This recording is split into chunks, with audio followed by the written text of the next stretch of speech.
Welcome to the Learning Pines YouTube. We hope this video helps. You start now, gather stock libraries, and pick a license that matches your distribution plan. Once chosen, filter by resolution and aspect ratio. Make sure clips match your target format: 16:9 for standard YouTube, 9:16 for shorts. Next, download only what you need into organized folders: footage, audio, project files. This saves hours later. Also, label clips with short descriptors and keywords so you can search quickly when editing. It speeds the whole workflow.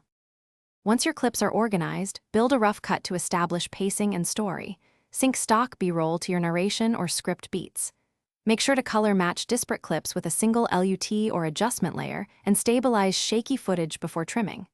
Make smart cuts, favor movement and eye lines. Then, balance audio. Place music at roughly -18 dB and duck it during speech. Add ambient sound to sell realism. These steps make stock feel bespoke and cinematic. Finalize by exporting with platform-friendly presets. Use H. 264 1080p for standard uploads and 4K files when necessary, and choose 2-pass for better compression.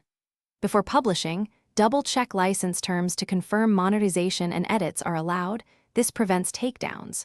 Once exported, upload and archive. Save the project, proxies, and original footage. If something goes wrong, like a claim, revisit license files and keep purchase receipts. That usually resolves disputes fast, so you can reclaim the video. Thanks for watching.